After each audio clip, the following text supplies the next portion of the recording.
na sa buong service natin mula ngayon hanggang sa pagtatapos ay maging tuloy-tuloy yung panunood natin para buo yung pakikinig natin at pagkakaalam natin sa salita ng Panginoon. Okay po. So, i-share ko lang about our church. Ito po ang aming para sa mga bisita. Kami po ay Christ Life Assemblies dito sa North Caloocan, Diparo. Marami tayong iba't ibang branches all around the Philippines. Kasi ang talagang purpose ng Panginoon bilang churches is not to create a big church, but it's to create the satellites of churches. Kasi alam ng Panginoon, mas marami tayong ma-receive or marami tayong makakatanggap or ma-reach out ng mga tao na nangangailangan ng salita ng Panginoon by making like satellites of communities. And that's what we do. Ito tayo ay North Caloocan, Diparo, meron tayo sa mga ibang branches, meron sa Quezon City, meron sa Bulacan, at marami pa sa iba't ibang lugar. So, alam ko, kayo pinakamalapit dito sa nandito kayo sa amin. So, maraming salamat sa pagpunta ulit. Meron tayo, bilang mga church, meron tayong mga mission and vision. Yun yung magdadala sa direksyon ng bilang church na hindi lang tayo basta-basta lang gumagawa. But we have a mission and vision. Our vision is saving souls, transforming lives, and planting churches. Una, sabi saving souls. Dahil lahat tayo bilang tao ay nalalayo sa grasya ng Panginoon. Ngunit ang tanging daan para sa kaligtasan ay nasa Panginoong Hesus.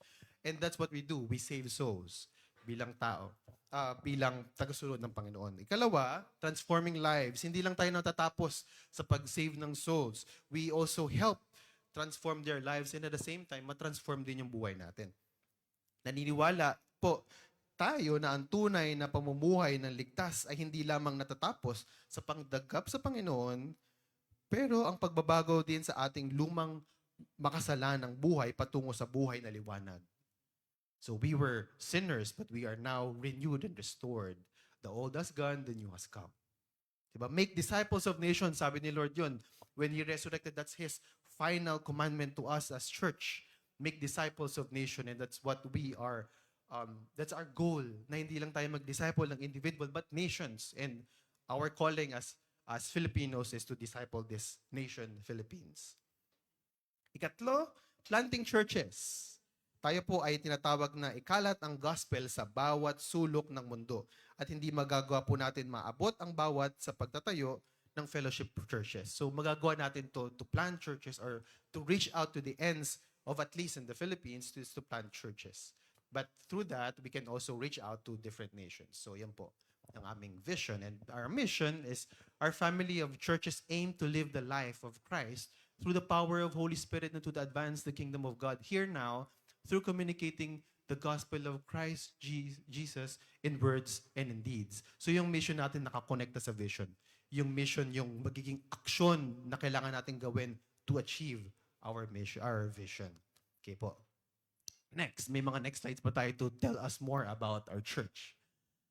We believe salvation and condemnation are not predetermined. Naniniwala tayo na meron tayong salvation, lahat tayo ay pwedeng mailigtas, but it is not predetermined.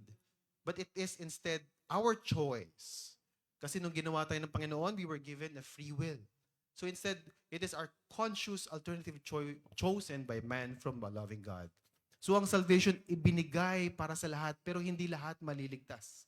Dahil binigyan tayo ng free will. And it is through our free will to choose salvation through Christ Jesus. We believe that the good news of death and burial of resurrection of Jesus Christ as God's main grace and the only basis of man's forgiveness must be preached, believed, obeyed to obtain salvation. So yung balita na ang ating Panginoon ay namatay at nabuhay para sa atin, para sa kaligtasan natin, ay hindi lang ito para sa atin lang, but para sa lahat. Na magamit natin ito upang maibigay ang good news. It is not only a good news for us, but a good news for everyone. And merong mga taong hindi nakakaalam or hindi nakakakilala sa Panginoon. So sayang naman na hindi nila ma-receive yung salvation nila kung hindi natin i-reach out, hindi natin ibibigay yung good news because the good news of gospel is for everyone. It's not for us only. Next. We believe that faith with love is a sacramental step that initiates every obedience of man in order to be saved. So yung faith, it is our commitment of love to show our love to God na hindi lang tayo basta, okay, Lord, naniniwala ako na Savior ka namin. But it is through our faith that we exercise na magkakaroon tayo ng transformed lives. Diba? Kasi ang buhay ay hindi naman talaga madali. But through faith, to God's word and His grace, we're able to be overcomers. Overcomers. Naniniwala ba lahat na lahat tayo overcomers? We are overcomers, di ba po? And I will be listening and hearing praises report in a while. So po, ayun, ito yung pinagdidiwang natin. Ay, alam niyo po ba, na itong linggo na to, nalala ko lang, na meron tayong pinagdiwang na biblical holiday. Meron po ba nakakaalam kung anong biblical holiday ang idiniwang natin? I think it was Tuesday ba? May nakakaalam po ba? Ay, nako, di nagre-read ng Bible.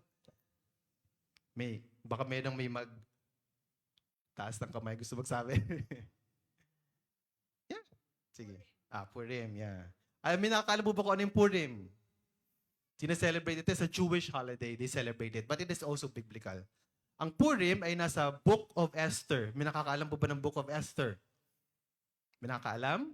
Sino ang main character ng Book of Esther? Esther. Sino pa? Mordecai. Kumbaga kung may ng bida, may kontrabida. Ang pangalan ng kontrabida, si Mordecai. Ay, hindi. Yung Mordecai pala, sorry, yung tito or / pinsan ni Esther. But si Haman, yung kontrabida. So ito po, sige, quick lang na yung story ng Esther, it was during the time of Persians na sila yung, kumbaga, yung superpower sa buong mundo. Marami silang nasakop ng mga bansa, including Israel. And nung time na yon, nakahiwa-hiwalay yung mga Jews. So, iba't ibang nations na nasakop ng Persia. And during that time also, may isang tao, pangalan niya Haman, naggalit siya sa mga Jews for some reason. And it is because the devil is urging him to kill and destroy what God has chosen, which are the Jews. But through God's intervention, they were able to be saved through Esther. And kung nabasa natin lahat na yung Book of Esther, wala man lang na pagkakasabi ng pangalan ng Panginoon. But it's in the Bible. Na-realize po ba natin yun? Because they celebrated, and it is in the Bible, because even on moments that good and bad, there is always a divine intervention of God. There's always a hand of God on every moment. And yun yung moment sa kanila na nagkaroon sila ng salvation because they were ordered to be killed na walang matitira. But they were saved. They were saved. And they believed they were saved because of God's intervention. And kaya ako nagtatanong kanina dahil alam ko na bawat isa sa atin merong small victories ngayong linggo na ito na nasabi natin, uy, galaw ni Lord yun. Ay, si Lord. Nakalimutan ko pero nandiyan pala si Lord. So meron po bang gustong mag-praise report? Dali. Wala nang tumitingin sa akin. Alam niyo po ba na kailan ba yan? Friday, nabunggo ako. But it's only very minor. It was a bad situation. But God is good. Now, hindi masyadong malaki yung naging aksidente. But it was also, it's possible na pwedeng lumaki. Kasi it was on the intersection na may green light, yung kotse sa harapan ko, aabot naman siya, kaya niya. Pero yung enforcer, bigla na lang lumundag sa gitna, pinahinto yung kotse. So biglang huminto yung kotse kasi gusto niya sumunod. Pero dahil nasa likod ako, tinamaan ko yung kotse. And then may mga kotse rin sa likod ko na muntik na akong tamaan. But God is good na it was only very minor. It's just a minor scratch. But ako maingat talaga ako mag-drive. And I think yung mga moments, siguro nga 2 beses lang na naging accident ko before, natamaan ako. But never na ako yung nakatama. I think it's the first time na ako yung nakatama. But at the same time, ano din naman na I wasn't being conscious, kaya nangyari yun. But God is good pa rin. It is a small victory that it wasn't very major. Ligtas ako, ligtas yung tao, yung driver sa harap, mabait din, walang naging conflict. And yung enforcer, tsaka yung police, okay din. So that's my praise report. Is there anyone? At least 2 lang, please. Ayan, si Tita Maria.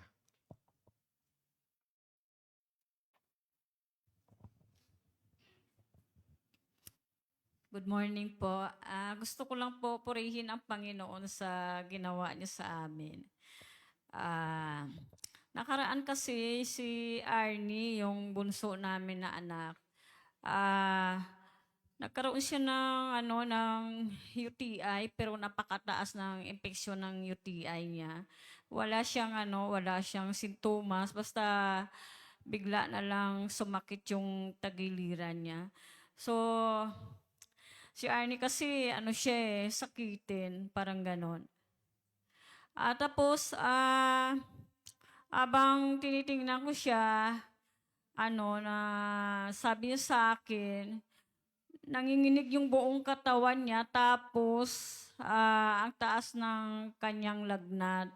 So, ang ginawa ko, kasi naisip ko na pupunta sa ospital. Pero sabi ko kung sa Chinese ako pupunta, yung bill doon, nakaupo ka sa upuan, umaandar na siya agad. Ganun. So, sabi ko sa sarili ko, kasama ko si Lord. Ang lagnat niya malapit sa 40. Ang ginawa ko, nag-pray ako na on the spot, pinatong ko yung aking kamay sa kanya. Tapos pinag-pray ko, sabi ko sa kanya, ipag-pray kita. Nakakatuwa kasi si Lord, hindi niya ako binigo. On the spot yun, yung kanyang lagnat, bumaba siya. Dadali na namin siya sana sa ospital, doon sa yung libre lang na ospital kasi walang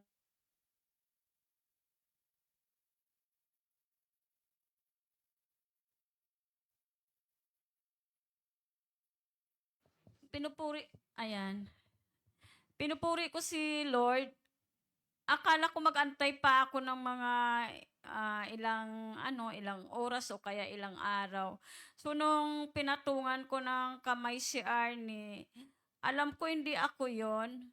Hindi ko magagawa 'yon. Pero kasi sinabi ni Lord sa Marcos 16 verse 17 na pag ipatong natin ang ating kamay sa may sakit at sila'y magsisigaling. So on the spot yun, si Arnie, sabi niya, okay na ako, hindi na ako magpadala sa ospital.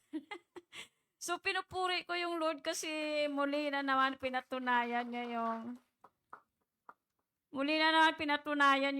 kapangyarihan niya. So palagi na lang ganoon, kaya pinupuri ko si Lord. Alam ko na kasama ko si Lord palagi sa mga ganon kalagayan na mahirap. So, thank you Lord, pinupuri kita. I love you Lord. Thank you po, Tita Maria. So God is good. Meron tayong opportunity later. Alam ko bawat isa tayo meron tayong stories eh. So later after service, meron tayong lunch and fellowship. We can give praise report to each other sa mga kaibigan natin, sa mga kasama natin, yung mga kasama natin sa table. This is our opportunity to give praise sa Panginoon. It is our fellowship. Kasi parang tayong mga kandila na nagkahiwa-hiwalay, but tuwing Sunday, magsasama-sama tayo upang magliyab ng mas malaki. At ang pagbibigay ng papuri sa Panginoon mamaya sa fellowship, yun yung magpapalakas sa apoy natin. So pag alis natin after Sunday, Monday, Tuesday, Wednesday, Thursday, meron tayong daladalang mas malakas na apoy na hindi tayo mapapagod, hindi tayo, kumbaga, spiritually na mamamatay. God is good. So meron tayong isa pa, si tatawagin na magbibigay ng testimony, makikinig po tayong lahat kay Brother Christian.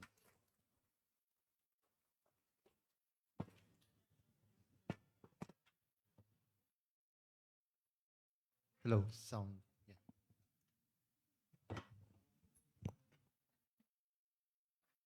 Good morning po sa ating lahat, mga kapatid. Kinakabahan ako eh. Yan. Isang karangalan muli na magbahagi ng patotoo kung paano ko binago ni Lord, kung paano ko siya nakilala. Yan. Way back 2016 sa Pampanga. May isang brother na na nag-witness sa akin sa training namin sa sa ROTC na doon nagsimula na na ma-open ako about sa Bible. Kung ano ba talaga paano ba talaga sinasamba si Lord na nung inopen nila sa akin yun. Kasi akala ko dati okay na ako kay Lord eh. Wala naman ako inaapakan na tao, okay lang na ano yung tawag dito?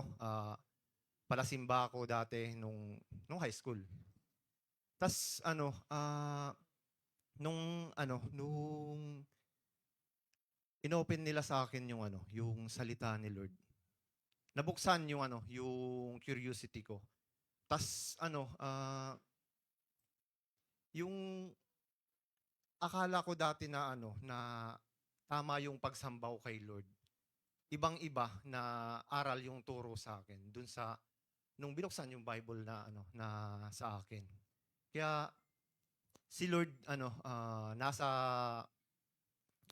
perfect time na na nung nakilala ko, yun nung inopen sa akin ng brother na yun kasi nasa point ako na na anong tawag dito?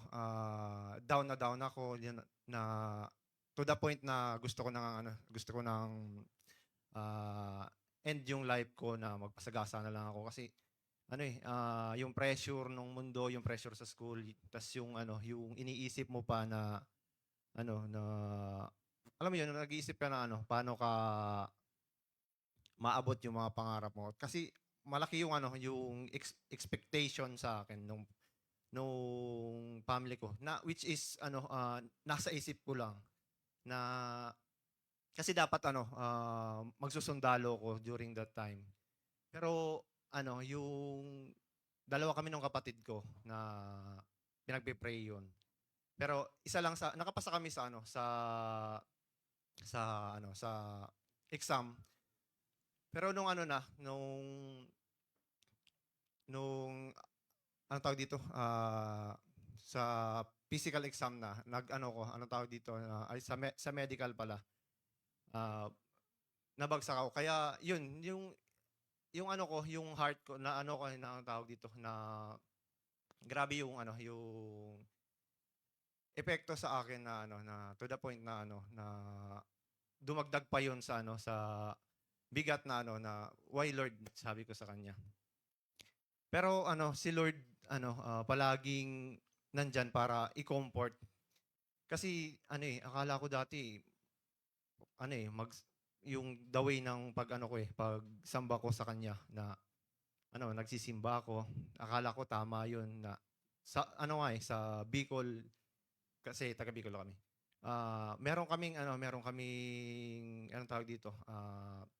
Iniikot pa namin yung mga santo-santa which is mali pala yung ganong ori ng ng pag-worship, pagsamba kay Lord. Tas nung inopen sa akin nila na na kailangan kong mabautismuhan, kailangan kong yung sa Acts 2:38 na kailangan kong repent, be baptized and receive the Holy Spirit. Grabe yung conviction na naranasan ko kasi first time kong maka-attend during the time sa Pampanga na ganong pagtitipon. Tas akala ko napuntahan ko kulto. Kasi una sa sa pandinig ko yung speaking in tongues. Sabi ko, ano kaya yung sinasabi nitong mga to? Galing kami nun sa training. Tas umattend kami pagkatapos nung hapon. Umattend kami sa kanya kasi 2:00 yung meeting dun sa sa Pampanga. Tas nung narinig ko sila na nag-i-speaking in tongues, sabi ko, hello, ito yata yung yung nasa balita na sinasabi dun sa sa investigador na na merong inalay na na mga bata dun sa sa church na yon, sa kulto nga kasi nga sabi ko patay, sabi ko mali yung napasukan ko kasi yung sa ano sa Pampanga nun, wala pa silang meeting place. Pawid lang talaga yung ano nandun. Kaya nung unang pag-attend ko, alam mo yun may kaba na ano.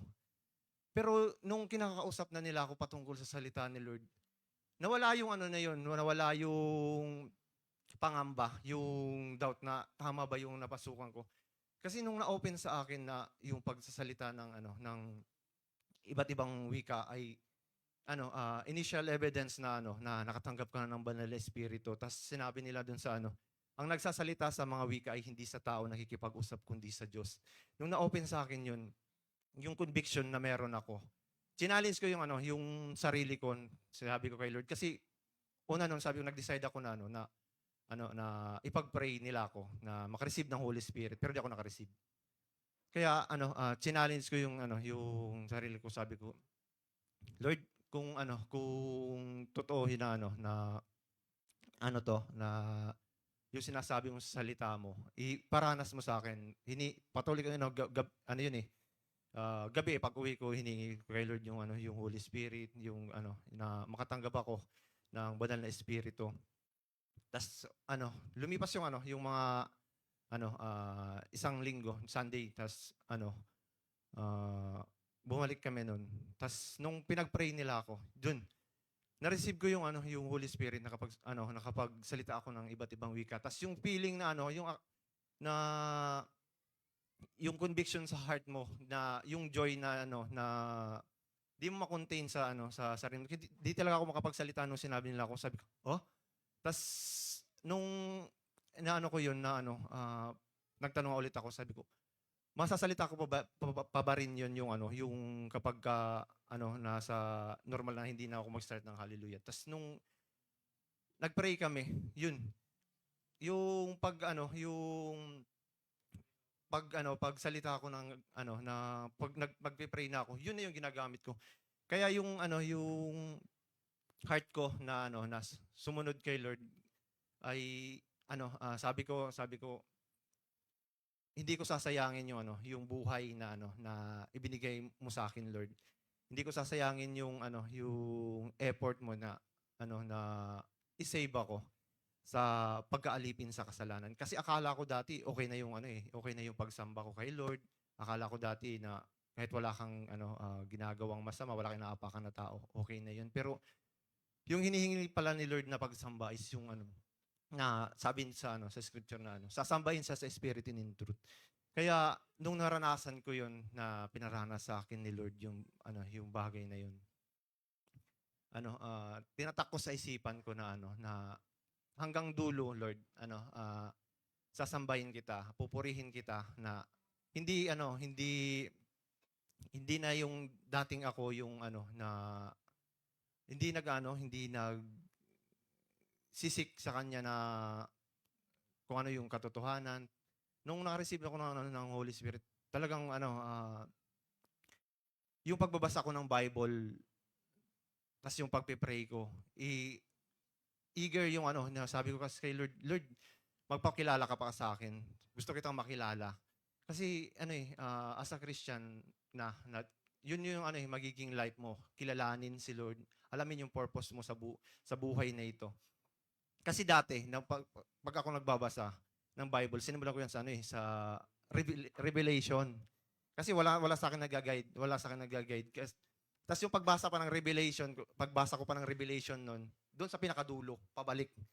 Hanggang sa sabi sa akin lupit mo naman, sabi niya, maintindihan mo talaga yan, sabi sa akin nung si Brother Joseph. Maintindihan mo talaga yan yung binabasa mo. Tindi mo. Sabi niya, paano mo maintindihan yan sunod-sunod yan nagsimula ka sa dulo. Di mo maintindihan yan. Kaya nung sinabi niya sa akin, start mong magbasa sa gospel, sa John, yan. Ginaid niya ako kung paano saan ako magsisimula, kung paano yung pagbabasa ng Biblia. Grabe yung pasalamat ko kay Lord na merong mga kapatid na handang i-share yung nalalaman nila patungkol sa Biblia. Kaya bilang isang tao, napakapalad ko. Ganyan din na sabi ko, hindi aksidente yung totoo ang hindi aksidente. Yun na napunta ako sa Pampanga, ba't ako nag-aral doon? Kasi sa Bicol, tas pumunta kami doon. Doon ko makikilala ng lubusan si Lord. Doon mag-start na na ma-open sa akin yung salita niya, na kung paano siya i-worship. Kaya papurit pa sa salamat lang kay Lord na sa ganung bagay nakilala ko siya. Kaya yun, doon ko pinupurit, pinapasalamatan si Lord.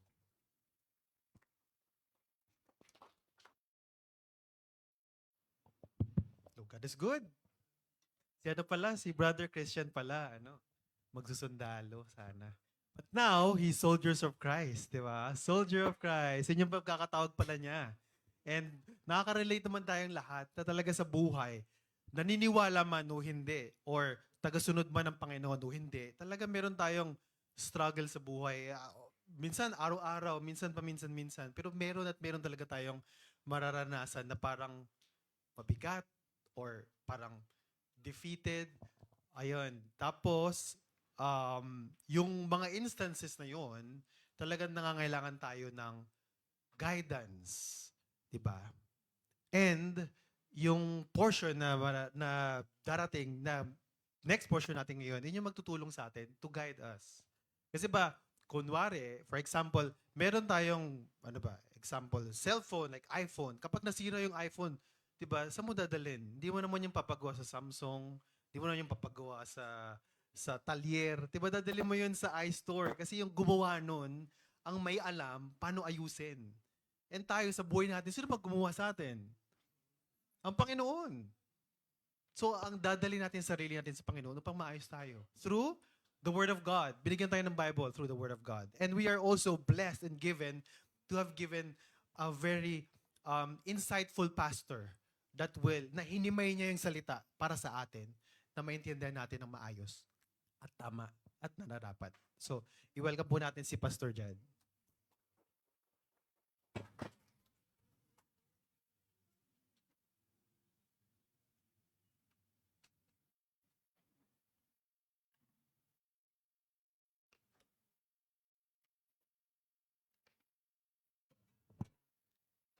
Good morning. Tubig na yung dala ko ngayon, no? Kasi 3 beses na ako inatake ng hyperacidity ngayong taon, eh. So, bawal na ata talaga ako magkape sa umaga lang. Hindi. Yan, magandang umaga sa bawat isa. Nakakatuwa, ang dami natin yun, ang dami nating bisita at welcome na welcome po kayo sa simbahan ng Panginoon at masaya kami na pinaunlakan nyo yung nag-imbita sa inyo ngayong umagang ito at sana ngayon nag-enjoy kayo at i-keep natin yung open mind at heart sa maririnig natin ngayong umagang ito. Tulad ni Kuya Carl, alam niyo ba nabangga rin ako ngayong last week, di ba? Ako naman Tuesday, nakapark na ako sa office. Tapos may kinukuha lang ako sa likod. Merong pa-park sa akin kasi doon sa office namin park facing the wall. So, yung park medyo mahirap. Siguro sa mga nagda-drive, alam nyo na medyo mahirap yung ganun na parking. No? Tapos, merong isang akong kasunod, nakapasok na yung kotse niya sa loob. So, pareho na kami nakapark. Kaya lang, inaayos niya. Pag ayos niya, tumama yung headlight niya ata dun sa bumper ko sa likod. Sabang ako andyan, no? Prrrr. Ako, lo. Mga 8:26 na yun. Ang time in namin, 8:30. Kailangan ko habulin yung time in na 8:30 para makauwi ako ng 4:30. Para makaabot ako dun sa shift. So, sabi ko, nashock ako ng konti eh. Bumaba yung driver. Office mate ko rin naman. Sabi ko, sige, wait lang, dyan ka lang magta-time in lang ako. Siyempre, kasi pag na-delay ako ng konti, next shift na ako eh. Pag akyat ko, sabi ko, ano kaya mangyayari? Magagalit kaya ako? Hindi ko alam kung ano yung dapat ko maging emosyon eh. Dapat ba maggalit-galitan ako doon na, ano nangyari? Ganon, o dapat ba kalmado lang na ano? Pero pagkita ko doon, hinawakan ko agad yung bangga sa akin. Kasi mahaba siya, parang ganito siya na paggasgas. Pag ganun ko, nabubura. walang tama. So, may kumuha ko ng tissue, natanggal lang lahat. Sabi ko, kalmado tayo ngayon. Kasi inisip ko, pambira, mahal-mahal na ng gasolina, tapos mababangga ka pa. Pagkita ko dun sa, yung nakabangga sa akin, UP. As in, mahaba din, pero tos yung, alam niyo yung pag dito ka na UP-an, mahirap i-repair yun eh. Sabi ko, well, thank you Lord kasi hindi nagkaroon ng malaking damage o walang nasaktan tulad nga nun. Pero 'di ba minsan kasi abala siya eh. Pero inisip hindi ko malaman kung ano yung dapat kong emosyon noon eh. Pero buti na lang kalmado rin ako. Tapos wala lang. Well, ayun lang. Share ko lang din kasi tabangga si Kuya Carl eh. Ako rin eh. Pero kamusta ang bawat isa? Kung hindi abot dito, abot yan. Alam nyo kahapon, kakaiba yung na-encounter ko sa trabaho to the point na habang gumagawa ako ng talk, nagtatrabaho din ako. Kasi yung demands nung trabaho ko kahapon, for some reason kakaiba. Alam nyo, sumasagot ako sa mga boss hanggang 11:47 ng gabi. Sabi ko, ano ba nangyayari ngayon? Parang ayaw ata ako makagawa ng talk. Parang kakaiba eh. Ang dami nangyayari. Pero mo tatlo-tatlo yung dinidil ko na issue kahapon sabay-sabay. Sabi ko, ano nangyayari ngayon? Tapos, mag-open ka lang ng social media, may nilaunch na missile. Di ba? Ano yung update natin ngayon? Big time hike daw, oh. Aray. Sabi, papalo daw ng 10 pesos per liter yung itataas. Next week ata to eh. Di ba? Di ba parang last Sunday lang, inatake, wala pa eh, no? So ginawa ko nung Monday, nag-full tank tayo kasi yun na yung last eh. Tapos sunod-sunod. Tito Ray, magkano na gasolina ngayon? 64. O no isang araw, 49.50 lang no isang araw. Tapos tataas pa. Grabe, di ba? I mean, in just a span of 5 days, 6 days, ganun na kaagad yung tinaas at tataas pa daw. Ang magandang balita ngayon, yung nangyari dito sa tatlong bansa na to, sabi ni Trump, hindi daw siya magde-demand unless total surrender or unconditional. Patay tayo dalo nito. Hindi matatapos yung gera. Hindi maganda yun sarcastic yun Baka may hindi nakaget. Di ba? I mean, siyempre yung Iran, sabi naman ng Iran, they're not asking for a ceasefire. So ready daw sila for any US ground invasion. So ayaw nila ng ceasefire, tas yung US gusto lang nila unconditional surrender. Ayos. Tayo, masaya tayo dito. Nakakapagtipon tayo ng free. Kasi parang hindi natin nararamdaman physically. Wala tayong naririnig na binobomba. Wala tayong naririnig na bigla-bigla na lang sumasabog. Oh. Diba? Basically, nakakatulog tayo ng payapa, di ba? Sa ngayon. Ang alam lang natin, yung congressman na may comment kay Ann Curtis. Di ba? Yun yung mga issue natin eh. Sila, issue nila life and death eh. Itong mga tao dito sa atin, may kakaibang fantasies eh. Di ba? Maling-mali eh. Maling-mali yung mga ganong klaseng remarks. Hindi siya kailangan. At kahapon lang o no isang araw, may binaril because of love. Di ba? Nakita niyo yung sa ABS na sinasabi na binaril na yung dati niyang jowa? Grabe, di ba? Para barilin mo ng ganun. Pag-uusapan pa naman natin ngayon,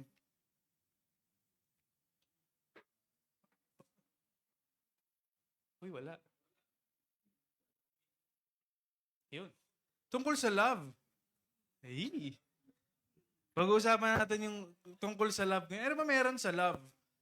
Ano meron sa love? Right?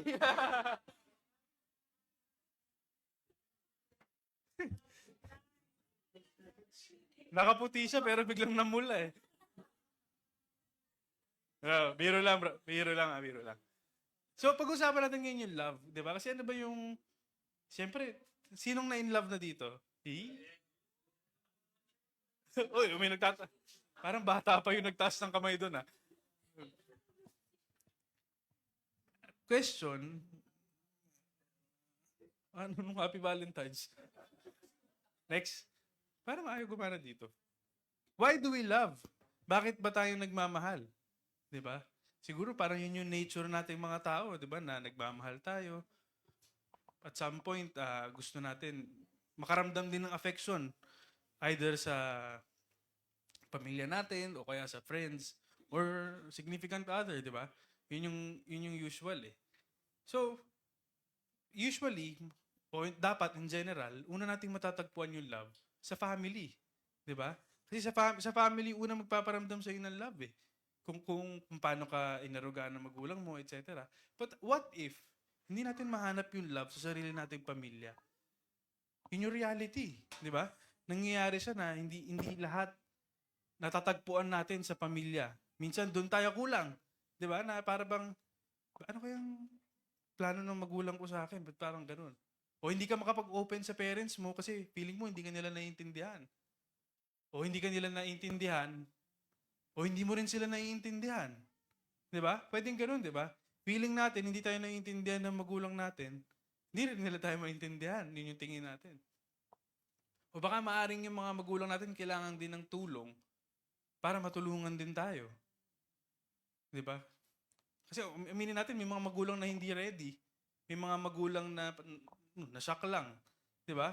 At yun yung mga klase ng sitwasyon kung saan para bang yung pagmamahal sa loob ng isang pamilya, parang nasaan?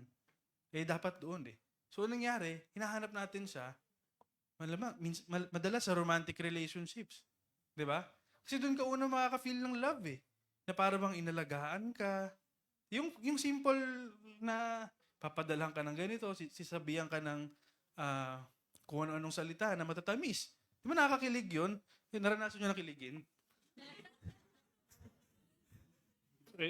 Ngiti pa lang eh. Biro lang.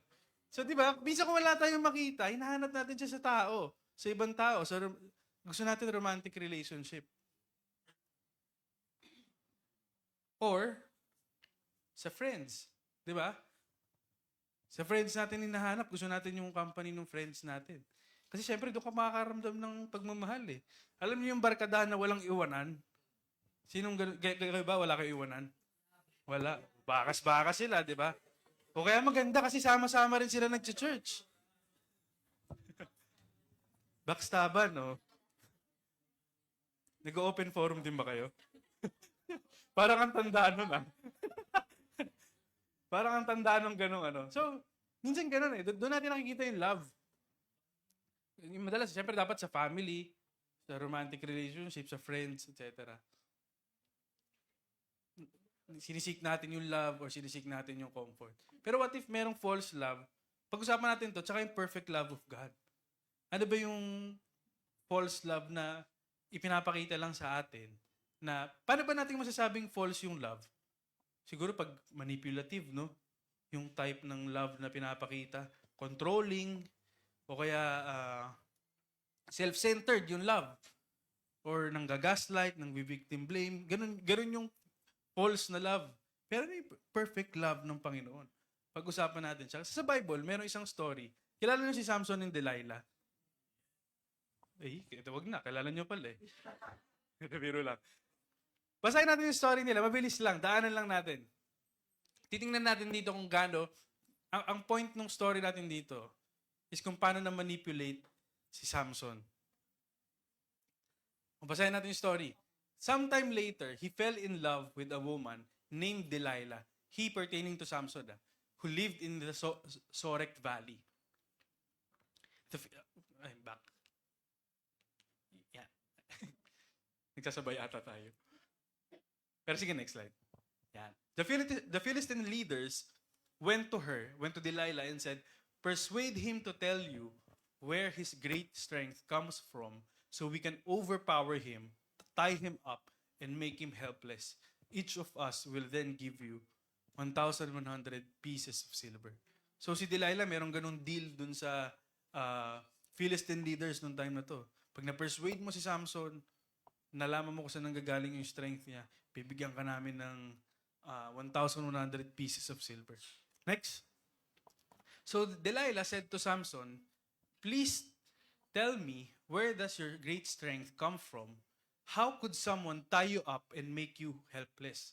So Samson told her, if they tie me up with 7 fresh bowstrings that have not been dried, I will become weak and be like any other man. Next. The Philistine leaders brought her 7 fresh bowstrings that had not been dried, and she tied him up with them. While the men in ambush were waiting for in her room, she called out to him, Samson, the Philistines are here, but he snapped the bowstrings that as a strand of yarn snaps when it touches fire. The secret of his strength remained unknown. So hindi niya sinabi kay Delilah yung reason kung bakit siya malakas. So parang nag-enter siya into some siguro mind games or in a way, nagsisinungaling siya, di ba? Hindi niya sinasabi. Next. Then Delilah said to Samson, you have mocked me and told me lies. Won't you please tell me how you can be tied up? He told her, if they tie me up with new ropes and that have not been used, I will become weak and be like any other man. Next. Delilah took new ropes, tied him up with them, and shouted, Samson, the Philistines are here. But while the men in ambush were waiting in her room, he snapped the ropes off his arms like a thread. So, ganun pa rin, di ba? Hindi pa rin niya ni-reveal yung reason kung bakit siya bakit siya malakas o bakit hindi siya kaya ma-overpower nito mga taong to. Back tayo isa. Hindi. Next na pala. Sorry. Then Delilah said to Samson, you have mocked me all along and told me lies. Tell me how you can be tied up. He told her, if you weave the 7 braids on my head into the fabric on a loom. Next. She fastened the braids with a pin and called to him, Samson, the Philistines are here. He awoke from his sleep and pulled out the pin with the loom and the web. Next. How can you, ito, di ba? Sabi, ito na yung parang, siguro fed up na si Delilah, di ba? Ito na yung manipulation na, how can you say, I love you? She told him, when your heart is not with me. This is the third time you have mocked me and not told me what makes your strength so great. So, di ba? Paano mo sinasabi, mahal mo ako nagsisinungaling ka. Di ba? Parang ganda na yung manipulation Pero, 3 tries, Samson gave her false information. Pero this time, merong something from Delilah na sinabi niya, paano mo nasabing mahal mo ako? When your heart is not with me. So, another manipulation kay Samson, di ba? Next. So, because she nagged him day after day and pleaded with him until she wore him out, he told her the whole truth and said to her, my hair has never been cut because I am a Nazarite to God from birth. If I am shaved, my strength will leave me and I will become weak and be like any other man. So this time, unfortunately, Delilah became more important than God. Nakuha na siya dun sa manipulation Delilah called the Philistines again sa mga susunod nito. She made Samson sleep on her lap and began shaving his hair. So Samson was made help and his strength left her. So totoo ba yung love na pinakita nila? Obviously hindi kasi nagsimula siya, may kapalit yun na 1,100 pieces of silver diba? Gaano ba karami yung Philistine leaders na yun? Kumadami sila. Each daw sila, diba? So false love, most likely conditional, manipulative, self-centered. Yun yung false kind of love diba? Na madalas nakikita natin siya sa day-to-day situation natin. Panood ka lang ng news ang daming ganyan diba? Kung mahal mo talaga to, gagawin mo to para sa akin. Kung mahal mo talaga ako, bibilan mo akong cellphone. Di ba, nagpabili na. Dati load lang. Mahal mo ako, loadan mo ako. Di ba, parang ganun no? Playing victim, di ba? Yun yung usual day-to-day natin Na nakikita na, kaya ako nagsasuffer dahil sa pagmamahal ko sa'yo.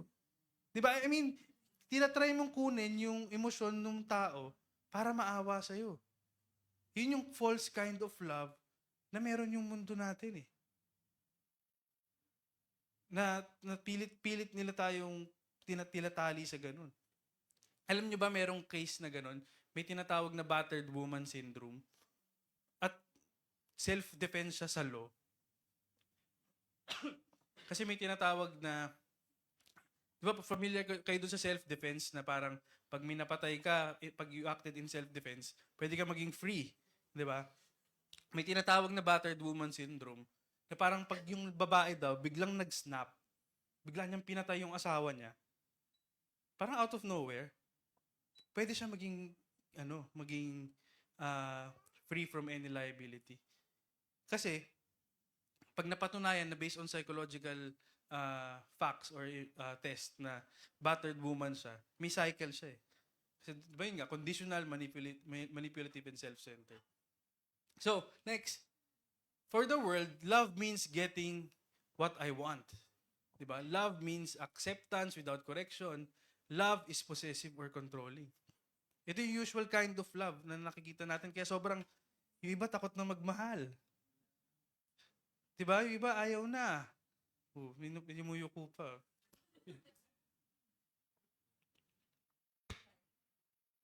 Takot na sila kasi ganun yung na-experience nila. Diba? Pero tingnan natin yung perfect love. Ito yung love na nanggaling sa Panginoon.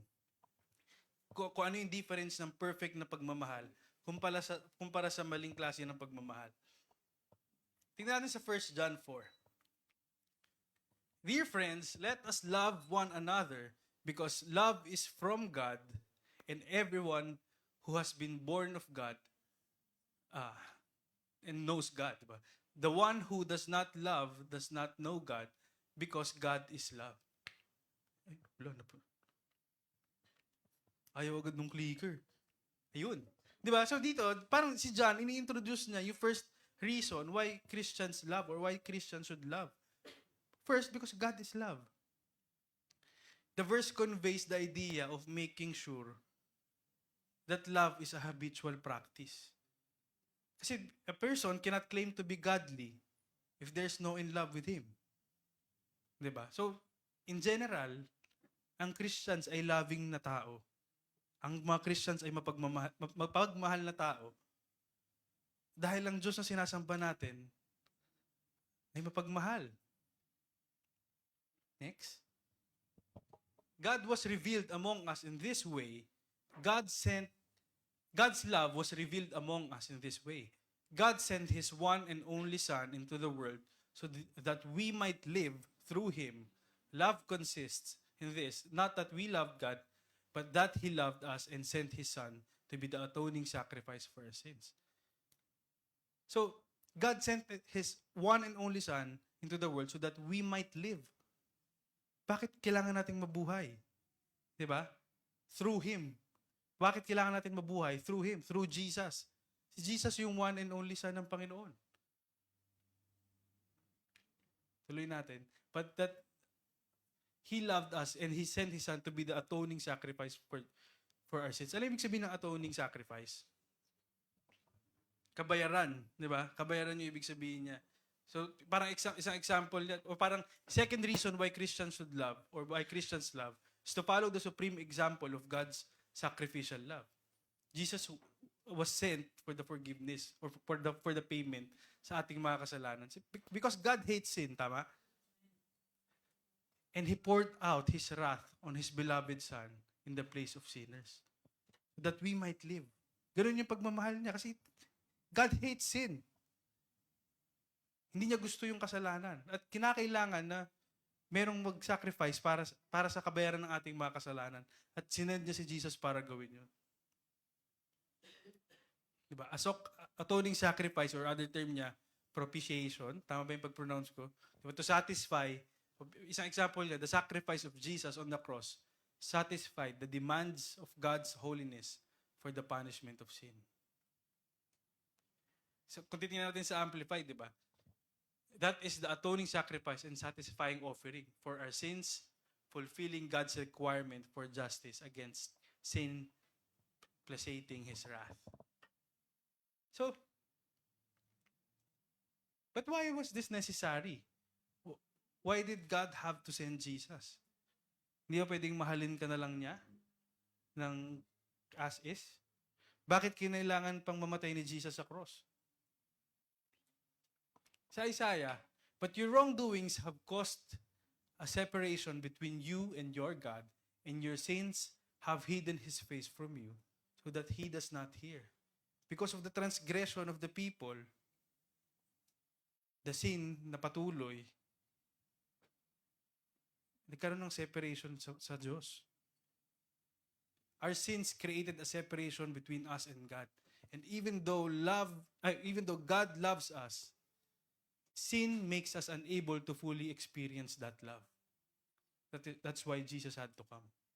To bridge the gap, to reconcile us to God, and to restore our relationship with Him. Hindi ka pwede magkaroon ng relationship sa Father nang ng punong-puno ng kasalanan. God hates sin. Di ba? Sabi sa Romans 6, for the wages of sin is death, but the free gift of God, that is His remarkable, overwhelming gift of grace to believers, is eternal life in Christ Jesus. So, di ba sabi kanina, so that we might live. Because we are all sinners. Lahat tayo nagkakasala, lahat tayo makasalanan. And ang only reason para tayo ay mabuhay mula doon ay through Jesus. Because the wages of sin is death. And the free gift ay ng eternal life ay through Jesus Christ. Ganun niya tayo kamahal. Sinacrifice niya yung kanyang nag-iisang anak para sa atin. Ganun niya kamahal ganun niya tayo kamahal. Mamaya titingnan natin kung gano'n siya kagrabe pa. So, dear friends, if God loved us this way, we also must love one another. No one has ever seen God if we love one another. And if we love one another, God remains in us and His love is made complete in us. So love is the heart of the Christian witness. Diba? Wala naman nakakita sa Panginoon. Siya is spirit. No one can see God loving because He is invisible. Si Jesus, wala siya dito physically to manifest that love. And tayo mga Christians sa ating simbahan, pwede natin i-demonstrate yung love na yun. Bilang simbahan, we have to show love not just sa mga tao o sa mga kapatid, but also the people who are outside the church. People who are seeking God and passion to help the sinners get saved. Ganun sana tayo mga Christian. Ganun yung pagmamahal na ipapakita natin sa mga tao. Diba? We have to show love to people who are seeking God. And we must have a passion to have the sinners get saved. So loving also means pointing the people to the salvation of Christ.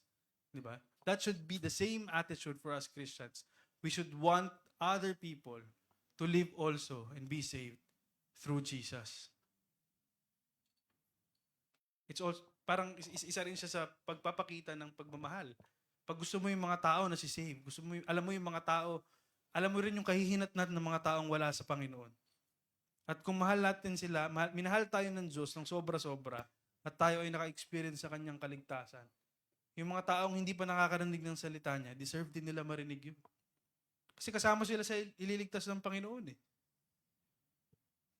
Kaya dapat mahalin natin yung mga taong naghahanap sa Panginoon. At dahil alam natin kung gaano nila kakailangan yung Panginoon, alam natin kung saan sila pupunta kung hindi sila susunod sa Panginoon.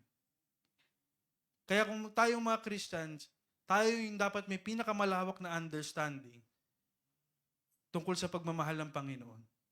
Kasi minsan, tayo rin ay naging makasalanan. Minsan tayo rin ay grabe-grabe yung ginawa, pero nakaramdam tayo ng kapatawaran mula sa Panginoon. Nakaramdam ba tayo ng gano'n na parang, Lord, sorry. Iba pala yun. Patawarin mo ako. Pero kung siseryosohin mo siya, pag alam mong grabe yung nagawa mong kasalanan, ganun ka hihingi ng tawad, di ba? Na talagang grabe. Ginawa kasing katatawanan nung isa eh. Pero in general, if you know you have sinned too much, you will beg for God's forgiveness. Baka mas grabe pa dun. Baka mas grabe pa dun. Diba? Next. Yun. Sa 16, and we have come to know and to believe that the love that God has for us. God is love, and the one who remains in love remains in God, and God remains in him. Diba? Fourth is is Christian's assurance. Na if you remain in God's love, because God is love, you will also remain in God, and God will also remain in you. That's the assurance. Di ba? Next. Love is made complete with us so that we may have confidence in the day of judgment, because as He is, so also are we in the world. Diba? Christian's assurance again. Of course, this doesn't suggest sinless perfection, but rather a mature love marked by confidence in the face of judgment. Confident ka pagdating ng judgment day. Diba? Confidence is a sign that love is mature. Hindi ka lang takot na, Lord, baka parusahan mo ako. Pero you are confident with the love that you have. You are confident in Christ. And when that day comes, confident ka na, alam mo kung saan ka pupunta. There is no fear in love. Instead, perfect love drives out fear, because fear involves punishment. So the one who fears is not complete in love. We love because He first loved us. Diba? Our love for God is always in response to His love for us. He initiates, we respond. We never have to draw God to us. Instead, He draws us to Himself. Hindi niya madedenay yung pagmamahal niya sa atin eh. Kahit anong gawin natin eh. Diba?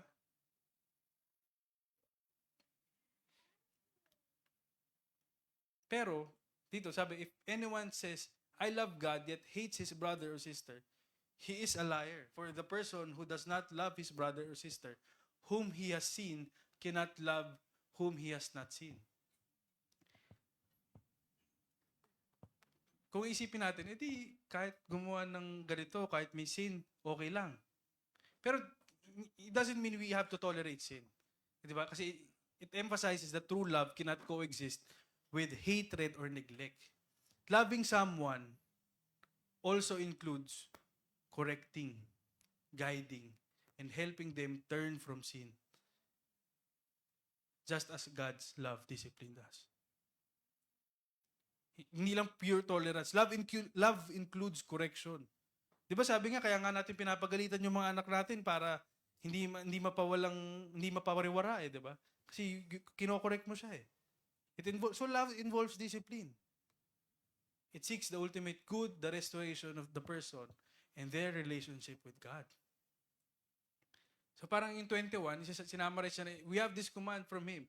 The one who loves God must also love his brother and sister. So yung perfect love ng Panginoon is unconditional, sacrificial, and redemptive.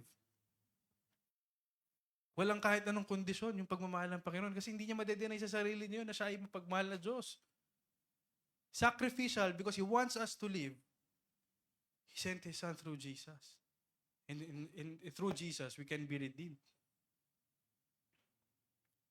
Diba? God clearly shows and proves His own love for us by the fact that while we were still sinners, Christ died for us. Diba? While we were still sinners. Diba? Kahit nung tayo'y nasa kasalanan pa, minahal tayo ng Panginoon at napatay na si Jesus para sa ating mga kasalanan. While we were still sinners. Walang condition. Kasi di ba minsan, ang love natin conditional eh. Mamahalin kita pero magbago ka muna. O mamahalin kita pero dapat ipakita mo muna yung ganito. Or dapat matino ka ng tao. O dapat siguro, di ba, lahat may condition. Lahat ganon in general. Pero yung Panginoon, pinatunayan niya yung pagmamahal niya sa atin na kahit tayo ay makasalanan, or habang tayo ay makasalanan pa, namatay si Kristo para sa atin.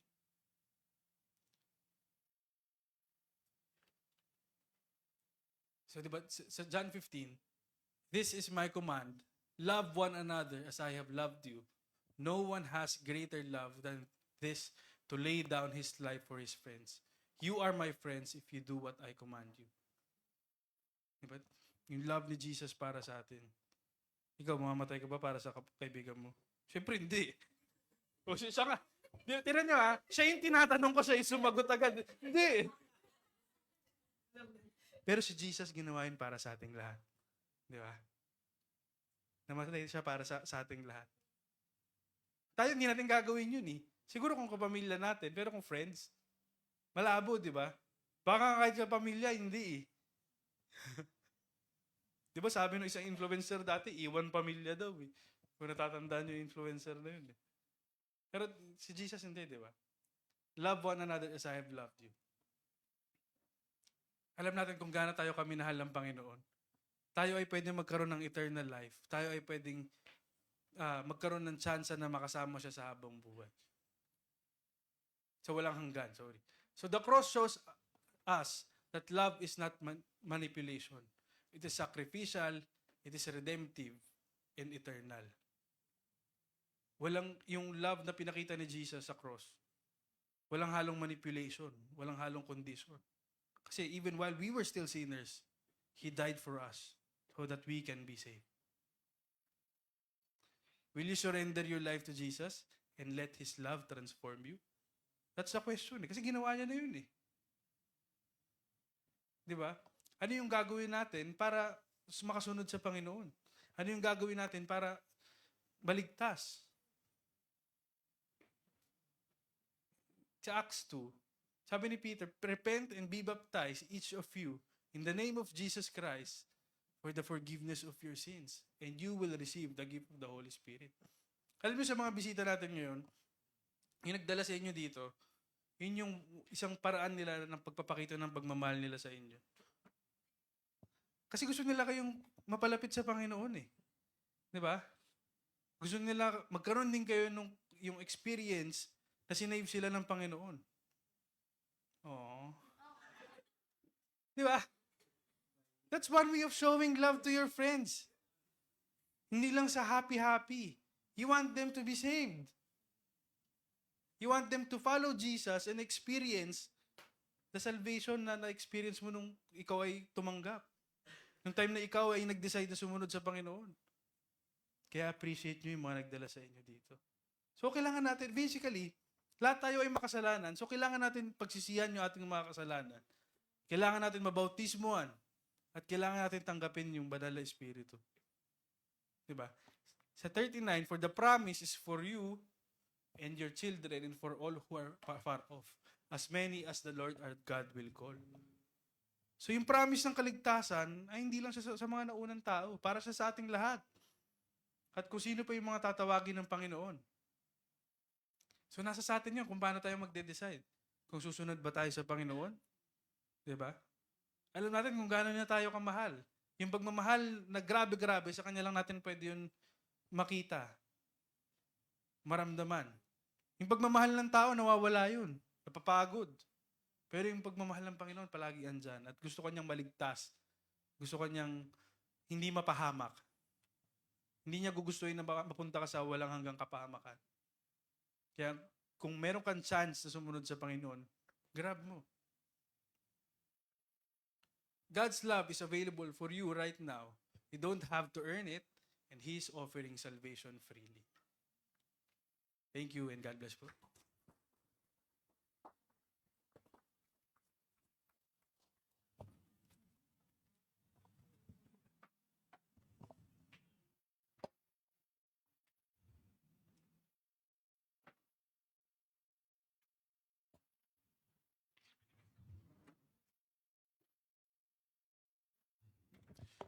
Pagdasal po natin ang ang ating offering portion. Panginoon, maraming salamat, Lord, na kami po ay inyo pong pinagpala upang makapagpala din po kami, Panginoon. Nawa maging bukas po ang aming mga puso at isipan at lalong-lalo ng Spirit, Panginoon, na magawa ang nararapat at ang pinapagawa niyo po para sa amin, Panginoon. Salamat na pagpapalain niyo po lalo ang mga brothers and sisters na patuloy pong magbigay para sa inyong kaluwalhatian. In Jesus' name, Amen.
Tayo na po tayong lahat.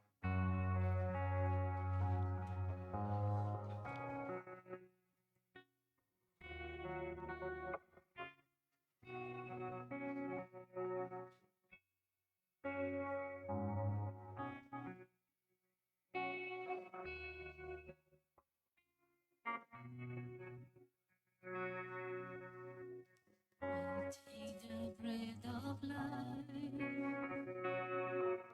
broken for all my sin.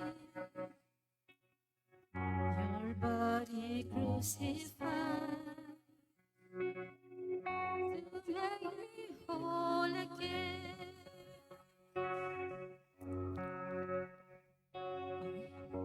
I will recall the time for that in sacrifice to traitors needless death for your new covenant.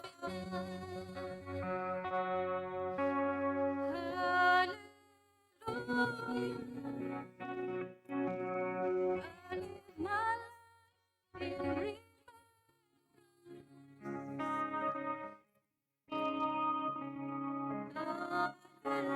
Hallelujah.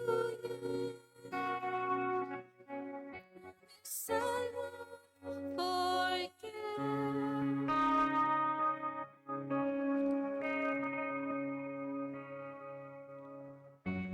Walk salvation's road with fear and trembling. Your way born as my own, as Christ is forming me.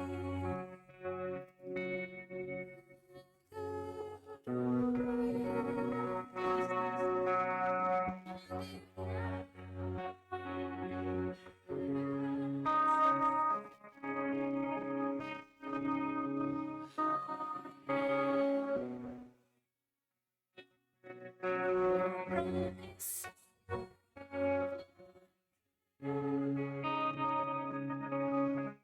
If ever I should lose my mind, if ever I think my verse, remind me of the promises you made.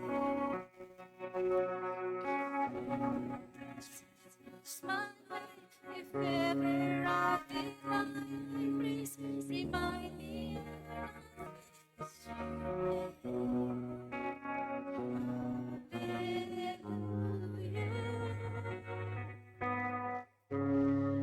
I live in remembrance.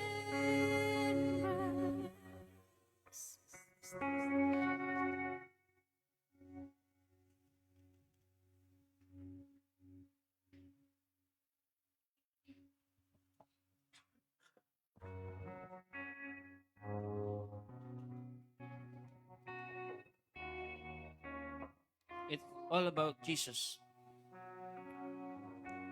It's all about doon sa napakinggan natin yung pagmamahal ng ating Panginoong Diyos sa pamamagitan ng ating Panginoong Hesukristo. Pwede nating mabasa dito sa Titus 2:13. Sabi diyan, habang hinihintay natin ang pinagpalang araw na ating inaasahan, ito ang araw na mahahayag ang kaluwalhatian ng ating dakilang Diyos at tagapagligtas. The one true God, yung ating tagapagligtas at Diyos na ating Panginoong Hesukristo. Marami tayong napakinggan about love. At yun nga, sa pamamagitan ng ating Panginoong Hesukristo, ipinakita ng ating Panginoong Diyos yung pagmamahal sa atin. Siguro ipakita rin natin yung pagmamahal na iyon sa pamamagitan ng paggawa, pagkilos dun sa sinabi 2,000 years ago na alalahanin ninyo ang pagkakataon na ito. At ito yung gagawin natin. before natin i-take yung elements, bigyan natin ng pagkakataon yung ating mga sarili na pagnilayan, pag-isipan. Yung mga bagay na pwede nating natuklasan sa araw na ito. Maaaring natuklasan natin, tayo ay makasalanan, matanggap natin sa ating sarili. Maaaring meron tayong maraming struggle sa ating financial, sa ating relationship. At kung minsan mismo sa ating sarili, meron tayong pakikipagbaka sa ating mga sarili na hindi natin magawa-gawa, na merong humahadlang. So, magkaroon tayo ng ilang sandali para pag-isipan ito, ipanalangin, ilapit sa ating Diyos.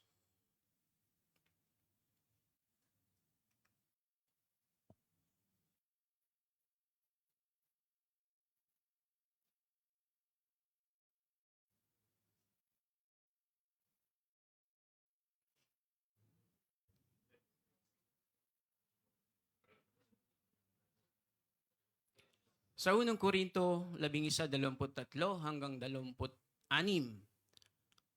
sinasabi dito ni Paul, ito ay sapagkat tinanggap ko mula sa Panginoon ang siya ko namang ibinibigay sa inyo. Panginoong Hesus, ng gabing iyon ay ipinagkanulo, ay kumuha ng tinapay pagkatapos niyang magpasalamat, pinagputol-putol niya ito at sinabi, kunin ninyo ito. Kanin ninyo, ito ang aking katawan na pinagputol-putol para sa inyo. Gawin ninyo ito bilang pag-aalala sa akin.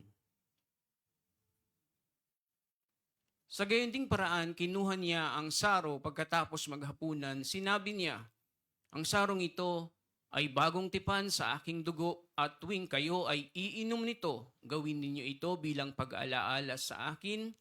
Ito ay sapagkat sa tuwing kakain kayo ng tinapay na ito at iinom sa sarong ito, inihahayag ninyo ang kamatayan ng Panginoon hanggang sa siya'y dumating. Hawak natin yung mga elemento na sumisimbolo sa katawan at dugo ng ating Panginoong Hesukristo. Pasalamatan natin ito. Tatawag ako ng isang kapatid, ng dalawang kapatid para pasalamatan yung mga elemento. Si Brother Ray Castro para pasalamatan yung tinapay at yung laman ng kupita, si Sister Bell. Sige po.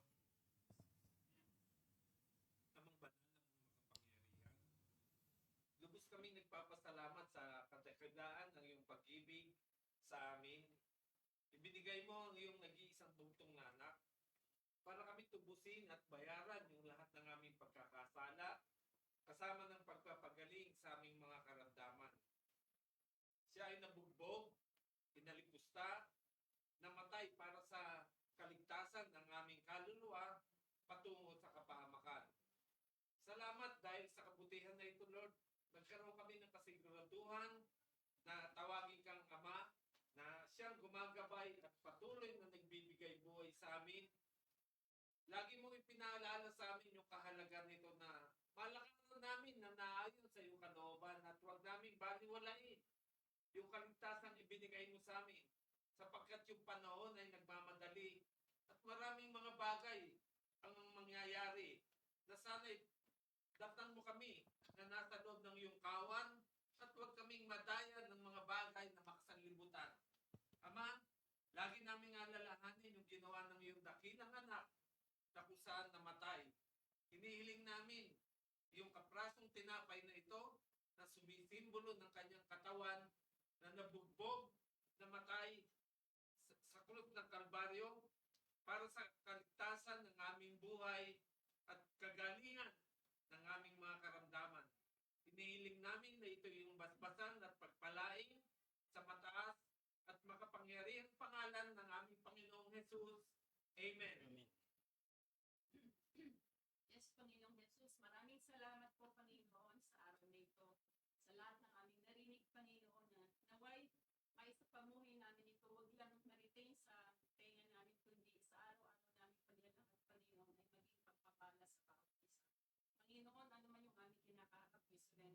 baby Jesus.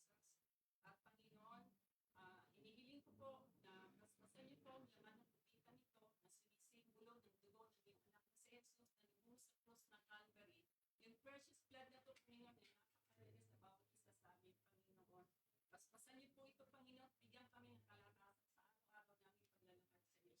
Inihiling ko po ito, Panginoon, sa pangalan ni Jesus, aming tagapagligtas at hari. Amen. I-take po natin yung elements.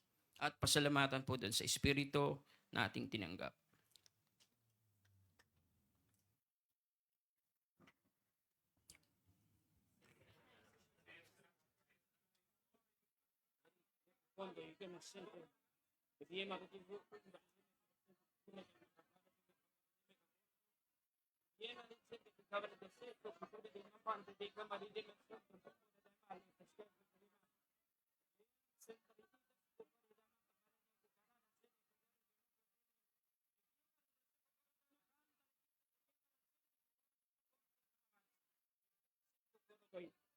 Amen. Ibinibigay ko na po sa magtatapos ng ating pagtitipon. Tayo po ay manalangin. Panginoon, salamat po, Lord, na ang aming nadinig, Lord, we believe, Lord, that it comes directly from your mouth. Thank you, Father God, for reminding us, O Lord, of this love that you have for us, O Lord. Not only is it unconditional, Lord, it is redemptive for us and it is sacrificial for us, O Father God. We pray, O Father God, na this week, O Father God, that the love that we have within us, the love that came from you, this love within us will also be unconditional. It will also be sacrificial, and it will also be redemptive for others, O Father God. Lord, thank you that you had given us, O Father God, an example, O Lord, in your Son, Jesus Christ, O Father God. Lord, katulad po ng sinabi kanina, Lord, let this fire within us, O Father God, set ablaze, O Father God, that the world will see your glory in our lives, O Father God, that this light that we have will lead more people to you and you alone. Lord, we commit to you, O Father God, each and every member, O Father God, of our fellowship. Lord, na wherever we are, in all the things that we do, Lord, we will give you glory, O Father God. Makakitaan po kami ng pag-ibig mo, O Father God, at hindi yung pag-ibig namin as a human, O Father God, your love. Lord, we give you back all glory, honor, and praise. This is our prayer in Jesus' name. Amen.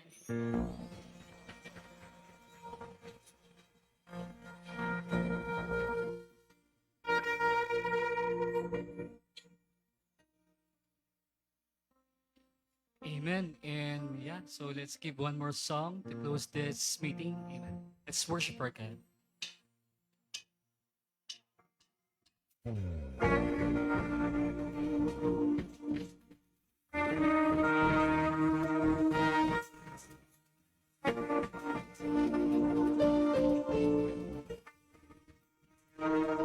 Let's sing together. Says here in your presence, thinking all the gifts you have done, waiting here patiently to see your still small voice again. Holy, righteous, faithful till the end. Savior, healer, redeemer, friend, I'll worship you for who you are. I'll worship you for who you are. I'll worship you for who you are. Jesus.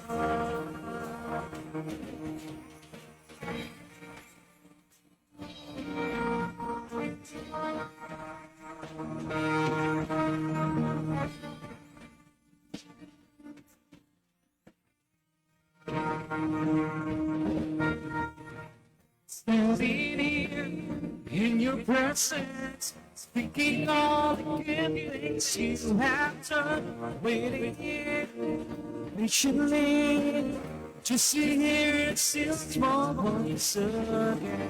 Holy, righteous, faithful till the end. Savior, Healer, Redeemer, friend, I worship you for who you are. I worship you for who you are. I worship you for who you are, Jesus. I worship you for who you are. I worship you for who you are. I worship you for who you are, Jesus.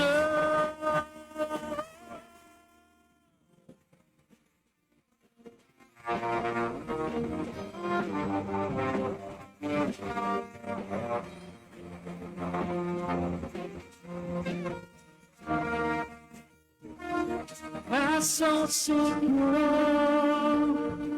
your promise sure, your love always. My soul secure, my soul secure, your promise sure, your love always.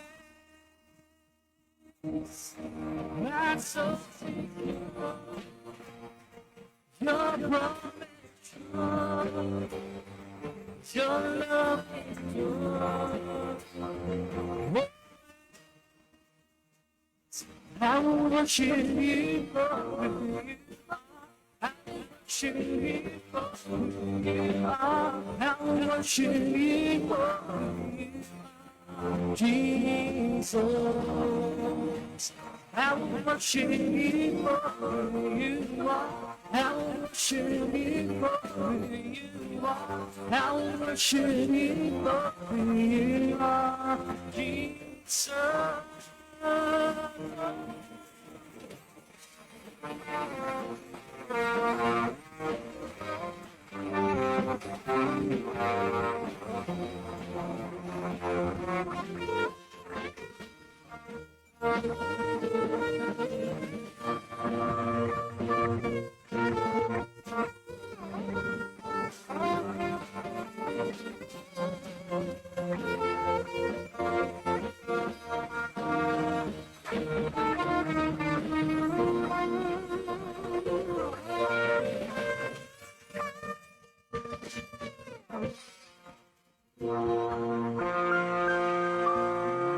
Amen. Happy Sunday and God bless everyone.